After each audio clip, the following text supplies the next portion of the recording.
Hi, hello, welcome back everyone. Welcome to the Playing 11. Ramshad, welcome. So, hi. നമ്മുടെ കുറേ നാളത്തെ waiting over I P L തുടങ്ങുകയായി നാളെ മുതൽ. ആദ്യ കളി K K R versus R C B Eden ഗാർഡൻസിൽ, അതെ, കെ കെ ആറിന്റെ ഹോം ഗ്രൗണ്ടിൽ ഈഡൻ ഗാർഡൻസിൽ വെച്ചാണ് കളി. സോ നാളത്തെ പ്രതീക്ഷകൾ എന്തൊക്കെയാണ്? നാളെ നല്ല എക്സൈറ്റിംഗ് മത്സരമായിരിക്കും എന്ന് എനിക്ക് തോന്നുന്നു. IPL ഇനോഗ്രേഷൻ അല്ലേ. അതെ, പക്ഷെ എനിക്ക് അതിന്റെ ഇടയിൽ വേറെ ന്യൂസ് ഉണ്ട്. മഴ 80% മഴ ഉള്ള സാധ്യതയും കാണുന്നുണ്ട്. നമ്മളിപ്പോൾ സംസാരിച്ചുകൊണ്ടിരിക്കുന്ന സമയത്തും അവിടെ നല്ല മഴയാണെന്നാണ് നമുക്കൊരു ന്യൂസ് കിട്ടുന്നത്. സോ കളി എത്രത്തോളം നടക്കും എന്നുള്ള കാര്യത്തിൽ വലിയ ഉറപ്പില്ല. കാരണം മഴ വിട്ടു നിന്നാൽ നമുക്ക് നല്ലൊരു മത്സരം കാരണം മഴ എപ്പോഴും പെട്ടെന്ന് ഈ മെഗാ ഓപ്ഷനൊക്കെ കഴിഞ്ഞ് നമ്മൾ കളികൾ വരുന്ന സമയത്ത് ടീമുകൾ കുറെ കൂടി കൺഫ്യൂസ്ഡ് ആയിരിക്കും. എപ്പോഴും കളിച്ചുകൊണ്ടിരിക്കുന്ന ടീമുകളല്ല. സോ അവർക്ക് ഒന്ന് രണ്ട് കളികൾ കഴിഞ്ഞാലേ ചില ടീമുകൾക്ക് എന്ത് പ്ലേയിങ്ങിലാണ് അവർ കളിപ്പിക്കേണ്ടത് എന്നുള്ള കാര്യത്തിൽ തന്നെ അറിയാൻ പറ്റുള്ളൂ. അതെ, ഫസ്റ്റ് തന്നെ മഴയോട് കൂടിക്ക് തന്നെ കളി മിസ്സാവുക എന്നൊക്കെ പറഞ്ഞു കഴിഞ്ഞാൽ അത് എന്താ പറയാ, ടീമുകൾക്ക് ഒരു മാനസികമായിട്ട് വീണ്ടും ഒരു അടുത്ത കളി അടുത്തൊരു മസ്റ്റ് വിൻ ഗെയിം ആവും. അപ്പൊ അങ്ങനെയൊക്കെ പോകുന്ന ഒരു സാഹചര്യം ഉണ്ടാവും. സോ അതിനെങ്ങനെ കാണുന്നത്? മഴ ഉണ്ടെങ്കിൽ തന്നെ പക്ഷെ ഇന്ത്യയിലുള്ള ഡ്രൈനേജ് സിസ്റ്റം എല്ലാം അടിപൊളിയാണ്. കുറച്ച് സമയം കിട്ടിയാൽ തന്നെ ചിന്നസ്വാമിയിലല്ലേ യൂഷ്വലി കമ്പാരിറ്റീവ്ലി ബാക്കിയുള്ള സ്ഥലങ്ങൾ വെച്ച് ഇന്ത്യയിലെ ഡ്രൈനേജ് സിസ്റ്റം ഓക്കെയാണ്. R C B K K ആറിനെ കുറിച്ച് പറയുന്ന സമയത്ത് ഓപ്പണിംഗ് മാച്ച് എന്ന് പറയുമ്പോൾ എനിക്ക് തോന്നുന്നത് ഇതിന് മുന്നേ നടന്നത് 2008 ആദ്യത്തെ മാച്ച്. മക്കല്ലത്തിന്റെ അതെ.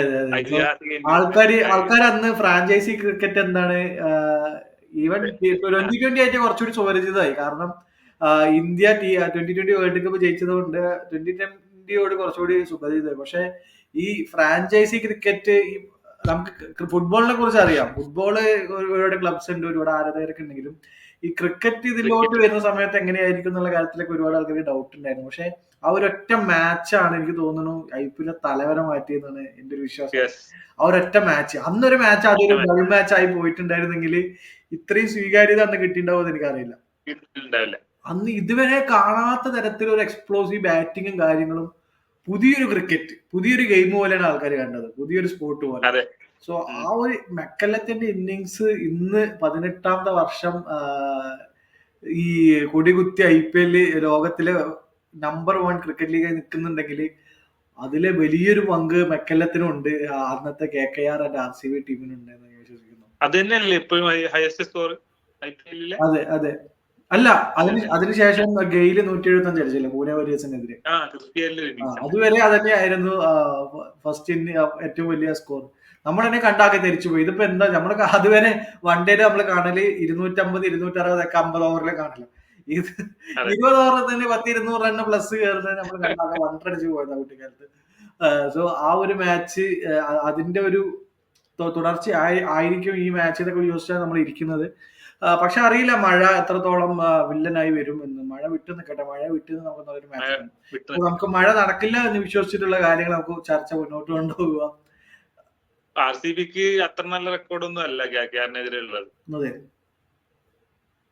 തമ്മില് മത്സരിച്ച സമയത്തെല്ലാം എനിക്ക് തോന്നുന്നു KKRനാണ് എപ്പോഴും ഒരു അഡ്വാൻറ്റേജ് ഉള്ളത്.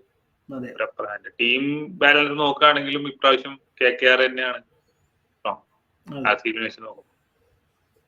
കാരണം ഒരു നമ്പർ ഓഫ് ഓൾറൗണ്ടേഴ്സിന് ഉണ്ട്, മാച്ച് വിന്നേഴ്സിന് ഇപ്പൊ KKRന്റെ ടീമിലുണ്ട്. Andre Russell, Sunil Narayanan, Ramandeep. So ഒരുപാട് മാച്ച് വിന്നേഴ്സ് ഉണ്ട്. RCBയെ സംബന്ധിച്ചിടത്തോളം നോക്കുന്ന സമയത്ത് KKR ഒന്നുകൂടി കുറച്ചുകൂടി സെറ്റിൽ ടീമാണ്. കാരണം അവർക്ക് അവരുടെ ഏറ്റവും വലിയ വജ്രായുധം എന്ന് പറയുന്നത് അവരുടെ സ്പിന്നേഴ്സ് രണ്ടുപേരാണ്, ചക്രവർത്തി നരയൻ. അപ്പൊ അതിനെ RCB എങ്ങനെ നേരിടാൻ പോകുന്നുള്ള കാര്യത്തിലാണ്. കാരണം ആകെ രജത് പട്ടിദാർ മാത്രമാണ് കുറച്ച് സ്പിന്ന് നന്നായിട്ട് കളിക്കുന്ന ഒരു പ്ലെയർ RCB നിലയിലുള്ളത്.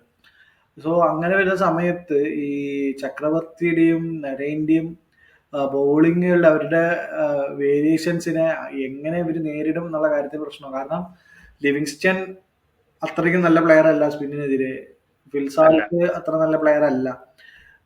പിന്നെ ഞാൻ പറഞ്ഞതുപോലെ പുതിയ ടീം പ്ലെയേഴ്സ് ആണ് ഈ 3 പേര് ഒഴിച്ച്. ദയാൽ, പട്ടിദാർ, കോഹ്ലി, ഇവര് 3 ആൾക്കാർ നല്ല കളിക്കുമെന്ന് പ്രതീക്ഷിക്കാം. അത് ഒഴികെ കളിക്കുന്ന ബാക്കി 8 ആൾക്കാരും ഈ ഒരു ടീം ഓഫ് സെറ്റപ്പിൽ പുതിയ ആൾക്കാരാണ്. ലിവിങ്സ്റ്റൺ ഈ ഫ്രാഞ്ചൈസിയുടെ ഭാഗമായിട്ടില്ല. ഫുൾസാൾട്ട് ഈ ഫ്രാഞ്ചൈസിയുടെ ഭാഗമായിട്ടില്ല. മാത്രമാണ് വണ്ടി ഈ ഫ്രാഞ്ചൈസിക്ക് വേണ്ടി കളിച്ചിട്ടുള്ളത്. പിന്നെ പഠിക്കലെല്ലാം നിലവിൽ ഉണ്ടാവുമെന്നും അറിയില്ല. സോ അത് നല്ലൊരു തന്നെയായിരിക്കും ആർസിബിയെ സംബന്ധിച്ചിടത്തോളം. കാരണം ഭുവനേശ്വർ കുമാർ അങ്ങനത്തെ ഒരുപാട് നല്ല ബൗളർമാരെ എടുത്തിട്ടുണ്ട്. ആദ്യമായിട്ടാണ് നല്ലൊരു ബൗളിംഗ് നിരയായിട്ട് RCB ഫൈസൽവുഡ്, ഭുവനേശ്വർ കുമാർ എന്നൊക്കെ പറഞ്ഞിട്ട്. സോ അത് KKRനെ സംബന്ധിച്ചിടത്തോളം KKRന്റെ ബാറ്റിംഗ്, അതുപോലെ തന്നെ കോച്ച് ശ്രേയസ് പോയതിനു ശേഷം ടീമിലെ മധ്യനിരയിൽ ചെറിയൊരു ഓട്ട വീണ്ടുണ്ടോ? പ്രശ്നമുണ്ട്. മധ്യനിരയിൽ പ്രശ്നമുണ്ട്. മധ്യനിരയിൽ ചെറിയ പ്രശ്നമുണ്ട്. മധ്യനിരയിൽ വെങ്കടേഷ് അയ്യർ മാത്രമേ കൺസിസ്റ്റന്റ് ഉള്ളൂ. അതെ, പിന്നെ രഹാനെ നമ്പർ 3. എനിക്ക് തോന്നുന്നു അങ്കുശ് രഘുവംശി കളിക്കാൻ ചാൻസ് ഉണ്ട്. നമ്പർ 4 നമ്പർ 5 ഒന്ന് കളിക്കാൻ ചാൻസ് ഉണ്ട്. ടോപ്പ് ഓർഡറിൽ കളിക്കാൻ ചാൻസ് ഉണ്ട്. പക്ഷെ അവര് വെങ്കടേഷ് അയ്യറിനെ മാക്സിമം നമ്പർ 4 കളിപ്പിക്കും. നമ്പർ 5 താഴെ എന്തായാലും പോകില്ല. കാരണം അവർക്ക് കുറച്ചുകൂടി അപ് ദി ഓർഡർ കളിച്ച സമയത്താണ് നല്ല പെർഫോമൻസ് കാഴ്ചവെച്ചിട്ടുള്ളത്. അതുമല്ല, നമ്മള് എല്ലാ ഫോട്ടോഷൂട്ടിലും എല്ലാവരും കണ്ടു വെങ്കടേഷ് അയ്യർ കൂടെ വൈസ് ക്യാപ്റ്റൻ ആയിട്ട് എല്ലാ ഫോട്ടോസിലും കൂടെ ഉണ്ട്, രഹാനന്റെ കൂടെ. നമ്മള് ചർച്ച ചെയ്ത പോലെ തന്നെ രഹാനെ ഈ കൊല്ലം ക്യാപ്റ്റൻസി ഏൽപ്പിച്ച് ആളെ ഒന്ന് ഗ്രൂം ചെയ്തെടുക്കാനുള്ള ഒരു പുറപ്പാടാണ് സൈഡിൽ. സോ ഒരു ഭാവി ക്യാപ്റ്റൻ കാണുന്നുണ്ടോ വെങ്കടേഷ് അയ്യറിലാണോ? അതെ, എനിക്ക് തോന്നുന്നു രഹാനിനെ അവർ വിട്ടത് ഭയങ്കര നല്ലൊരു തീരുമാനമായിട്ട് എനിക്ക് തോന്നുന്നില്ല. എന്തേ ട്രോഫി അടിച്ചതിന് ശേഷം ഒരു ക്യാപ്റ്റനെ റിലീസ് ചെയ്യാന്ന് പറയുന്നത്. അത് രഹാനെ ഇട്ടതിൽ നമുക്ക് വിയോജിപ്പില്ല. പക്ഷെ ശ്രേയസിനെ റിലീസ് ചെയ്തതിൽ ഒരിക്കലും യോജിക്കാൻ പറ്റില്ല. കാരണം ശ്രേയസിന്റെ കാര്യം പറയുകയാണെന്നുണ്ടെങ്കിൽ ശ്രേയസിന്റെ നമുക്ക് ഒരുപാട് ഇന്നിങ്സുകൾ നമുക്ക് കഴിഞ്ഞ കോൺട്രിബ്യൂഷൻ കിട്ടിയില്ല എന്നുള്ള തോന്നൽ വരുന്നത് വെച്ച് കഴിഞ്ഞാൽ മധ്യനിരയിൽ ഒരുപാട് ആവശ്യകതകൾ വന്നിട്ടില്ല. ഈ പറഞ്ഞ പോലെ ഫിൽസാൾട്ടും നരയനും തന്നെ അബ്ദി ഓർഡറിൽ അന്നേരം കളിച്ചു കൊടുക്കുന്നുണ്ടായിരുന്നു. സോ വിക്കറ്റുകൾ ലേറ്റ് ആയിട്ടാണ് വീണുകൊണ്ടിരുന്ന സമയത്ത് തന്നെ ശ്രേയസ് അയ്യർ സെൽഫ്ലെസ് ആയിട്ട് ആൾക്കാരെ പ്രൊമോട്ട് ചെയ്ത് വിട്ടു. ഇപ്പൊ റസലിനെ ആയിക്കോട്ടെ, നമന്ദീപ്, അങ്ങനെ ആൾക്കാരെ പ്രൊമോട്ട് ചെയ്ത് വിട്ട് കളിപ്പിച്ചു. അതുകൊണ്ടാണ് ശ്രേയസ് അയ്യറിന്റെ ക്യാപ്റ്റൻസി നഷ്ടപ്പെട്ടത്. റിങ്കു സിംഗിന് അതുപോലെ അവസരങ്ങൾ കിട്ടിയില്ല. T20 ടീമിൽ അതുവരെ ആ IPL വരെ ഇന്ത്യയുടെ ബെസ്റ്റ് T20 ബാറ്റർ ആയിട്ടിരുന്നത് സൂര്യകുമാർ കഴിഞ്ഞ ബെസ്റ്റ് T20 ബാറ്റർ ആയിട്ടിരുന്നത് റിങ്കു സിംഗ് ആണ്, ഏറ്റവും വിശ്വസ്ത. ആ റിങ്കു സിംഗ് ടീമിൽ ഇടം കണ്ടെത്തിയില്ല. അപ്പൊ അങ്ങനത്തെ പ്രശ്നങ്ങൾ വന്നു. ഇപ്പൊ റീസെന്റ് ശ്രേയസ് അയ്യർ പറഞ്ഞ സ്റ്റേറ്റ്മെന്റ് എത്തുക വെച്ച് കഴിഞ്ഞാൽ ആളിനെ തിരിച്ചൊരു ആൾക്ക് അങ്ങനെ ഒരു ജയിച്ചൊരു ക്യാപ്റ്റന്റെ വില നൽകിയില്ല എന്നുള്ളൊരു പ്രശ്നമാണ്. പക്ഷെ തുടക്കത്തിൽ ഓപ്ഷന്റെ മുന്നേ റീറ്റെയിന്റെ ലിസ്റ്റ് വന്നതിന് ശേഷം ടീം ഉടമകളും മാനേജ്മെന്റും സൈഡിൽ നിന്ന് വന്ന ഇതെന്ന് വെച്ചാൽ നെഗോസിയേഷൻ റെഡി ആയില്ല എന്നാണ്. കൂടുതൽ തുക ചോദിച്ചു, ആ തുക അഫോർഡ് ചെയ്യാൻ പറ്റിയില്ല, അതുകൊണ്ടാണ് എന്നൊക്കെയാണ്. സോ എന്തെന്നെ ആയിക്കോട്ടെ, അതിന് നമ്മൾ എന്ത് ചെയ്യുക, സെറ്റിൽ ചെയ്ത് എടുക്കാന്നുള്ള. അതുകൊണ്ടാണ് ഞാൻ പറഞ്ഞത്, നമ്മൾ പ്രിവ്യൂവിന്റെ സമയത്താണ് പറഞ്ഞത്, ആ കാര്യത്തിൽ മുംബൈ ഇന്ത്യൻസ് വളരെ ബ്രില്യന്റ് ആയിട്ട് ചെയ്തത്. എല്ലാവർക്കും ഒരേപോലെ തുക വീതിച്ചു എടുത്തു. അതെ അതെ. പിന്നെ അല്ല, റിങ്കു സിംഗിന്റെ കേസിന് Rinku Singh top of the order കളിക്കുവോ? ഓൾറെഡി ഫിനിഷർമാർ ഒരുപാടുള്ളതല്ല ടീമിനകത്ത്. റിങ്കു ഞാൻ പറഞ്ഞത് റിങ്കു നമ്പർ 5 കളിക്കണം, വെങ്കടേഷ് അയ്യർ നമ്പർ 4 കളിക്കണം. സോ അങ്ങനെ കളിക്കുന്ന സമയത്ത് അങ്കുശ് രഘുവംശിനെ എവിടെ ഫിറ്റ് ചെയ്യുന്നുള്ള കാര്യത്തിൽ ഒരു ചോദ്യചിഹ്നമാണ്. അപ്പൊ അതാണ് അങ്കുശ് രഘുവംശിന്റെ കാര്യത്തിൽ. അങ്കുശ് രഘുവംശി പിന്നെ വന്ന് കളിച്ചാൽ ഇവർ രണ്ടുപേരും ഓരോ പൊസിഷൻ താഴ്ന്നു പോകും. അത് കേൾക്കാൻ സംബന്ധിച്ചിടത്തോളം നല്ല കാര്യമല്ല. കാരണം എപ്പോഴും നല്ല ബാറ്റേഴ്സ് കൂടുതൽ കളിക്കുക എന്നുള്ളതാണ് നമ്മള് T20 എപ്പോഴും നല്ല ഒരു കാര്യം പറയാം. സോ ആരെയും ഓപ്പൺ ചെയ്യാം നാളെ. ഡീകോക്ക് ആയിരിക്കോ?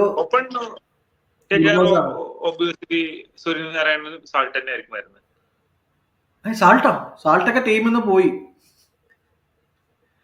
ഗുർബാസ് ഉണ്ട്, ഡീകോക്ക്. ഗുർബാസും സുനിൽ നാരായണനും, അല്ലെങ്കിൽ സുനിൽ നാരായണനും രഹാനും കളിക്കും. ഡീകോക്ക് ഉണ്ട്, കിൻഡൻ ഡീകോക്ക് ഉണ്ട് അല്ലേ? ഡീകോക്കിനെ സ്റ്റാർട്ട് ചെയ്യോ?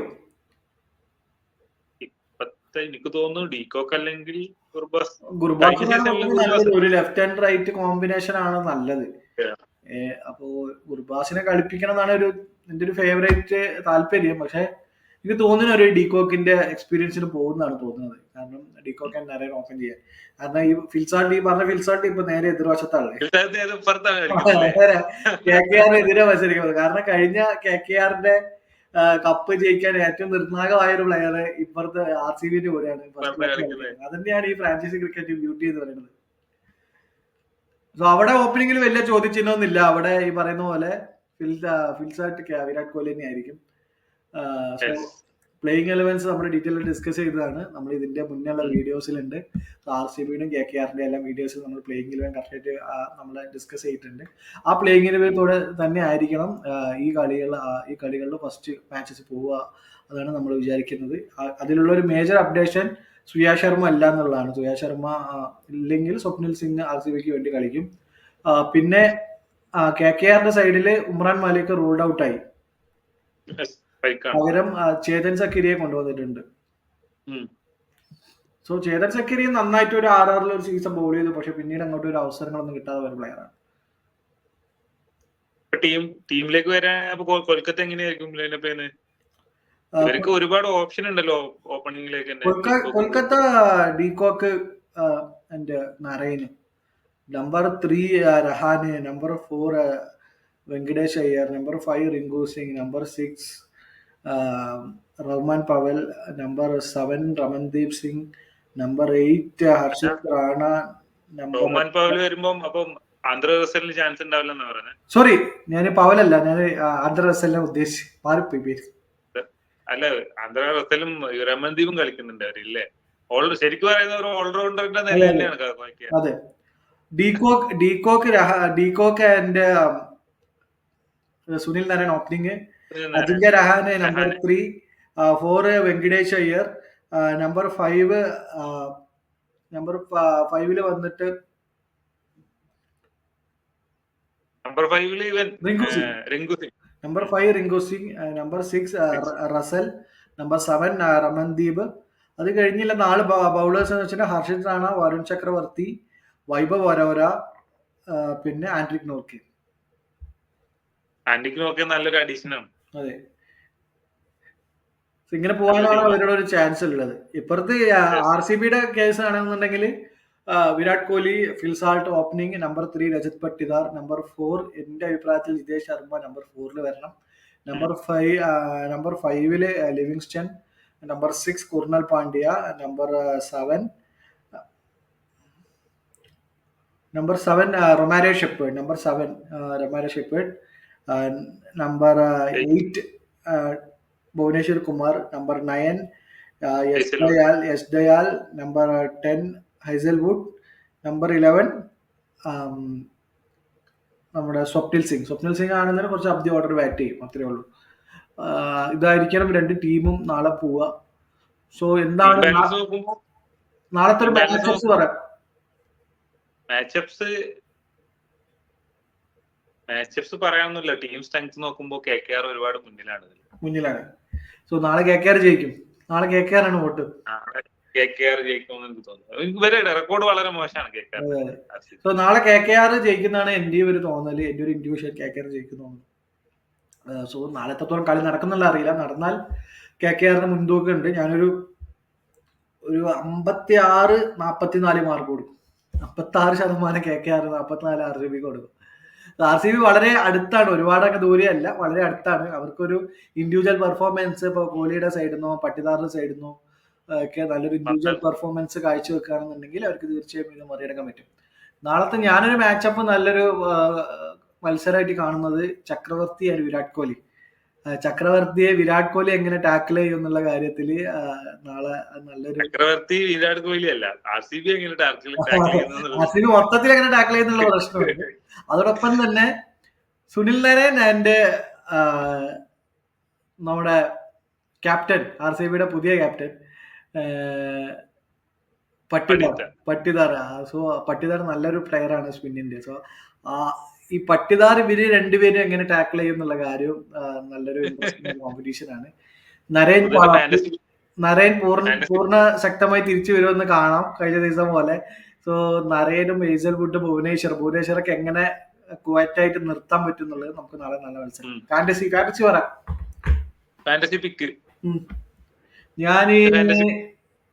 ഞാൻ ഫസ്റ്റ് വരുൺ ചക്രവർത്തി ക്യാപ്റ്റൻ ഇട്ടു. വരുൺ ചക്രവർത്തി എടുത്തു. ഞാൻ പട്ടിദാറിനെ എടുത്തു. ഞാൻ നരേനെ എടുത്തു. നരേന് വേണ്ട, ഞാൻ നരേൻ നീ എടുത്തോ, ഞാൻ ഒരു സ്പിന്നർ എടുത്തിട്ടുണ്ടല്ലോ. ഞാൻ ഭൂവിനെ എടുത്തു. പിന്നെ ആരെടുക്കാം? റസലിനെടുത്തു. പിന്നെ ഒരു ബാറ്ററിയും കൂടി ഉണ്ടല്ലോ. പിന്നെ ഒരു ബാറ്ററായിട്ട് ഞാൻ വെങ്കടേഷ് അയ്യരെ എടുത്തു.